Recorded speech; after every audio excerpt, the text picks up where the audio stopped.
Alright guys, welcome to episode 3 of our The End of Rite Aid series. We went a little bit different today. I wanted to head up here to go to Talk Mall to check in on it. We're in Jamestown, New York. We're at this Rite Aid here at Fairmont Avenue. As you guys can see, they have little street signs here. But anyway, let's go inside. I'm going to try to be discreet so they don't see me. But anyway, let's go inside and let's go check this one out, guys. Hello everybody, and welcome back to episode 3 of my exclusive Rite Aid series where we look at the end of the iconic pharmacy chain. Now this is episode number 3, and as you guys heard, we went somewhere a little bit different today. We went about an hour or so south of me, right to the Jamestown, New York store. Well, one of two that they have here in town. And a couple reasons why I wanted to focus on this tour was, well, number one, I was in the area anyway, and it's kind of like a cool one to film. More importantly, I'm trying to get all, areas of the 716. And yes, even though it's an hour away, it's still the 716.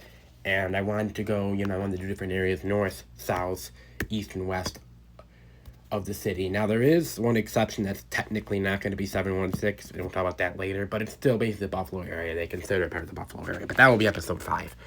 But anyway, end of this episode. So this particular Rite Aid, and I did confirm this, has opened around 1998, the same time the other one did in town. Now, as you guys saw, the diamond windows, which, as you guys may or may not know, that means this was originally built as a ground-up Rite Aid. It was not Eckerd's, it was not Faye's, it wasn't anything else. And this particular store, is right on the main street here, Fairmont Avenue. This is where most of the shopping is. And so this is obviously going to be a huge emptiness to this particular area, to have a big empty building. But I also hope that means it will not stay empty for this long, for very long at all. Now, what this loss in particularly means to this particular area, well, it's not very good. As I said before, and they are losing 2 Rite Aid in this town, and they've already lost the third one, and it's still empty as we speak. I drive by every time I get down here. And the thing is about Jamestown is it's a bigger area for the southern tier, but it's still not a huge area. There really isn't a lot of pharmacies around here, particularly as there's only one CVS, and that actually went in the Target, which is right behind this, and that is ironically in the old Kmart building. So, and as you guys remember, I did film that Kmart back when they were closing, but that's a different subject. And there is also a Wegmans next to that former Kmart that's now Target. So at least you have 2 other pharmacies right there, but you don't have as many as you would see. Like, I did not see any other CVS's, and I have not seen any other Walgreens. So honestly, it's gonna hit this area kind of hard. And this is a very, young adult-ish college town, as there is a few colleges not too far away, as there is SUNY Fredonia, as well as there is, Jamestown Community College. So for those students, it definitely limits the options, and especially if you are Independent Health, which is a local insurance company here in the area, they do not allow CVS. So that limits your options pretty much down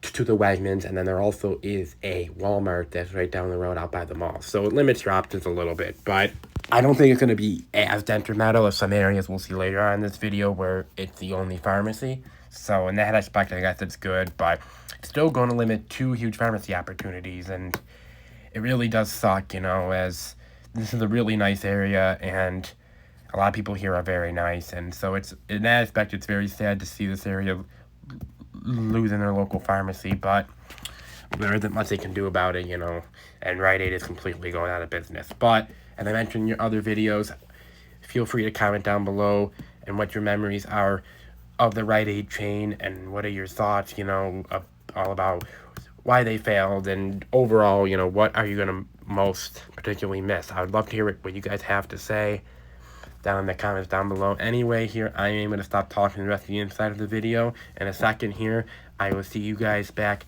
outside for the end of my video where I show the rest of the outside. But for now, Alex Weinsheimer signing off, and I will see you guys later. Bye-bye for now. At Rite Aid, we know that someone always needs you, even in the middle of the night. That's why there are Rite Aid pharmacies open 24 hours a day, so you can count on Rite Aid pharmacists to always be there to help you. If your pharmacy isn't open all the time, switch to Rite Aid. You're on call 24 hours a day. So are we. In this life you need it all. For your life, Rite Aid's got it.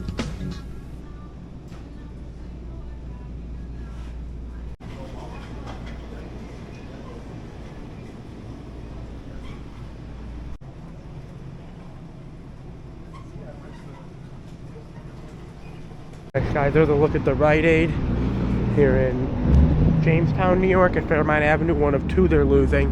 Now, you guys heard me mention in the video, and I'll mention it again here, this was billed as a Rite Aid.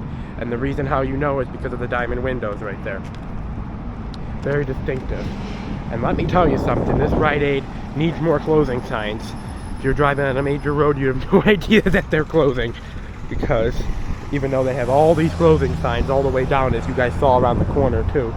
Now, one more thing before we sign off too, guys. Somebody already took that closing sign.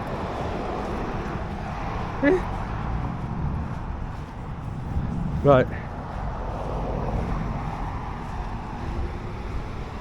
this guy's taking the Fiesta. But one more thing, guys, there's the drive-up pharmacy. But yeah, if you guys enjoyed episode 3 of the end of Rite Aid, make sure hit like, comment, and subscribe. And I'll see you guys later, live from Jamestown, New York. Alex Weinsheimer's out. I'll talk to you guys real soon. Bye-bye, guys.